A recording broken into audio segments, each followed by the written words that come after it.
लगता है कि हम अपने जीवन के अंदर बहुत सारे नियमों का पालन करना पड़ता है। पति पत्नी का जो संबंध है वो सिर्फ और सिर्फ संभोग के लिए नहीं, बल्कि धर्म पत्नी, हिंदू धर्म के अंदर पत्नी का विवाह जो लड़की से होता है वो धर्म पत्नी कही जाती है। धर्म पत्नी कहने का मतलब ये है कि हमारे धर्म के कार्यों में सहयोग प्रदान करने के लिए पत्नी को वरण किया जाता है और विवाह क्रिया होती है। तो यहाँ पर कश्यप और अदिति, कश्यप एक बहुत बड़े ऋषि थे और उनकी पत्नी का नाम था दीति। और दीति ने क्या किया कि एक दिन खूब श्रृंगार की और श्रृंगार करने के बाद पूरा सज संवर करके अपने कश्यप ऋषि के पास आई और काम वासना के लिए वो तैयार हो गई।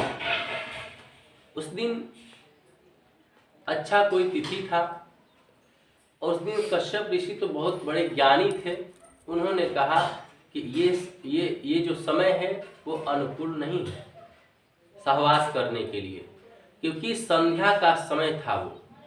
वो कश्यप ऋषि ने समझाया कि संध्या के समय में भगवान शंकर पूरे संसार में विचरण करते रहते हैं और यदि हम लोगों को इस अवस्था में देखेंगे तो कहीं ना कहीं अनर्थ ही होगा, अच्छा नहीं होगा।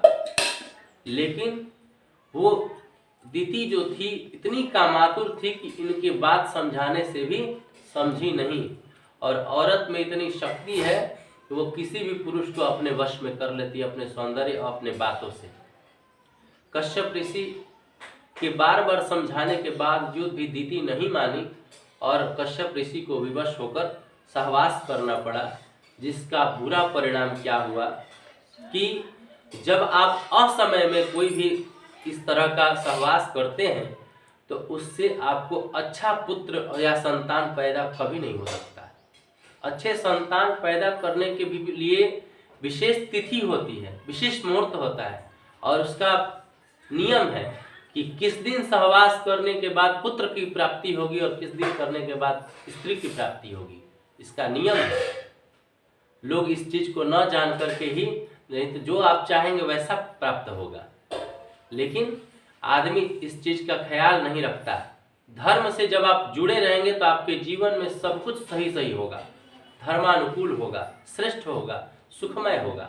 लेकिन धर्म से आप च्युत हो जाते हैं, हट जाते हैं, विमुख हो जाते हैं, जिसका दुष्परिणाम हमारे जीवन में शोक, संताप, दुख, कष्ट के रूप में आता है। वहां पर संध्या के समय में दीति के विवश होने पर उन लोगों के सहवास के कारण गर्भ धारण हुआ और गर्भ में 2 बच्चे थे और वही 2 बच्चे हिरण्यकशिपु और हिरण्याक्ष के रूप में जन्म लिए। हिरण्याक्ष और हिरण्यकशिपु दोनों क्या है कि हिरण्याक्ष लोभ का प्रतीक, लोभी है, और हिरण्यकशिपु भोगवृत्ति, भोग करता है। दोनों का जब जन्म हुआ तो हिरण्याक्ष जो था वो धन को संग्रह करने में पूरा विश्वास रखता था। आज के भी लोग, हिरण्याक्ष और हिरण्यकशिपु कौन है?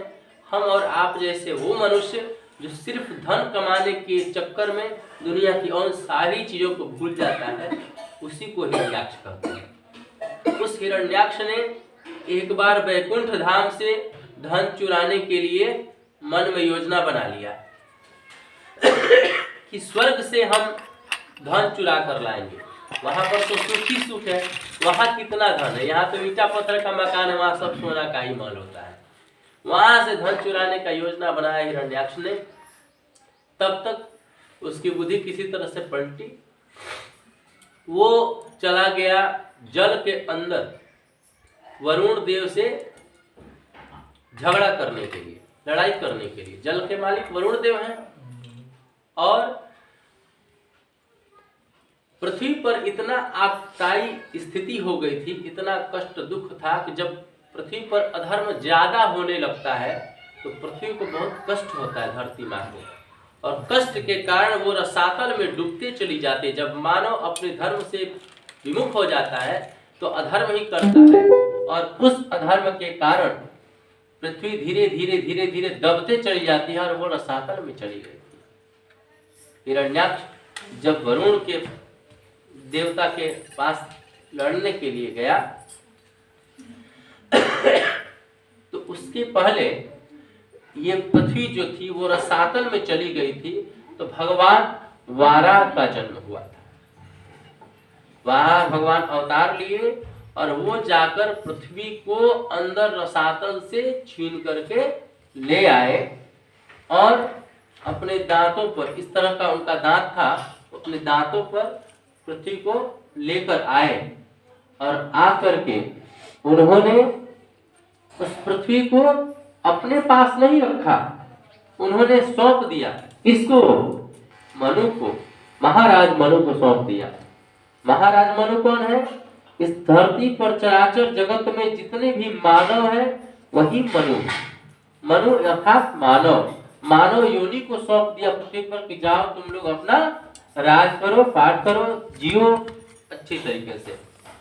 तब उस वाराह भगवान तो जब वरुण देवता के पास चला गया, उन्होंने पृथ्वी को लिया और तुरंत दे दिया, क्योंकि संत लोग, भगवान लोग, देवता लोग जो अपने लिए कुछ नहीं रखते।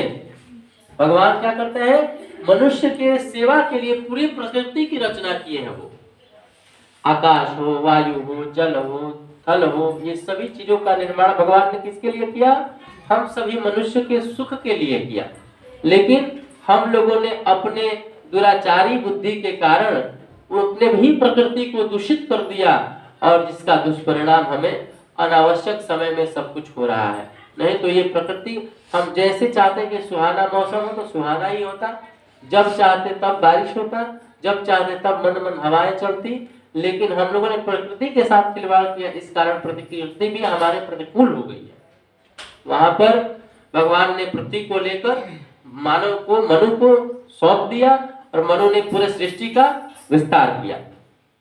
अब आगे जब वरुण देवता से हिरण्याक्ष लड़ने के लिए गया तो वरुण देवता ने कहा कि तुम मेरे से क्या लड़ोगे? तुमको लड़ने का मन ही है तो हमसे तो बलवान भगवान वाराह है, उनके पास जाओ, लड़ो, तो समझ में आएगा कि तुम्हारे पास बल भी है, हम तो साधारण हैं। अब वो प्रेरित कर दिए वाराह से लड़ने के लिए। तब उस वाराह भगवान के पास जाकर ललकारने लगा। कौन? हिरण्याक्ष ललकारने लगा कि दम हो तो लड़के दिखाओ, मैं आया हूं, कौन मेरे से ज्यादा बलवान है? भगवान ने कुछ नहीं किया, उनके ललकार सुनकर तुरंत बाहर आए, बस एक मुष्टिका का प्रहार किया, बस एक मुष्टिका का प्रहार किया। हम लोग भोजपुरी में घूसा कहते हैं, एक घूसा मारे, बस वो तुरंत हिरण्याक्ष का वध हो गया, हिरण्याक्ष वहीं पर समाप्त हो गया। एक बार प्रेम से बोलिए वाराह भगवान की जय। तो हम अपने जीवन में उन चीजों के बारे में बता रहे थे, किन किन तिथियों का ख्याल रखना चाहिए। तो संभोग दूज तिथि में, पंचमी तिथि में, अष्टमी तिथि में, एकादशी तिथि में, अमावस्या तिथि में, पूर्णिमा तिथि में और पर्व त्योहार के दिन कभी नहीं करना चाहिए। इसका एक नियम है। और तब यहां से ये जो 7 द्वार थे जिनको पार करके सनकादि मुनि वैकुंठ धाम में पहुंचे थे, वो 7 द्वार क्या है? यानी कि भगवान के पास पहुंचने के लिए वो 7 द्वार को पार करना पड़ता है मनुष्य जाति को। वो 7 द्वार क्या है? पहला है यम, दूसरा है नियम, तीसरा है आसन, मतलब बहुत देर तक बैठने के बाद कमर दर्द ना करे, देर तक बैठने का अभ्यास हो, तब तो आप कोई भी कर पाएंगे। उसके बाद आसन के बाद प्राणायाम, स्वस्थ शरीर रहेगा इससे, तब आप कोई भी भगवान का कार्य करेंगे। प्रत्याहार, उसके बाद ध्यान, इतना करने के बाद ध्यान आप करेंगे भगवान का, और ध्यान करने के बाद धारण करेंगे तो भगवान का गुण धीरे धीरे आपके अंदर आने लगेगा। और जब धारणा आपके अंदर होगी तब भगवान साक्षात्कार आपके पास प्रस्तुत हो जाएंगे। इस तरह से भगवान का दर्शन हो सकता है। ये 7 द्वार है। इन 7 द्वार को जो भी मनुष्य पार करता है उसे भगवान के साक्षात्कार दर्शन होते हैं। एक बार प्रेम से बोलिए वृंदावन बिहारी लाल की जय।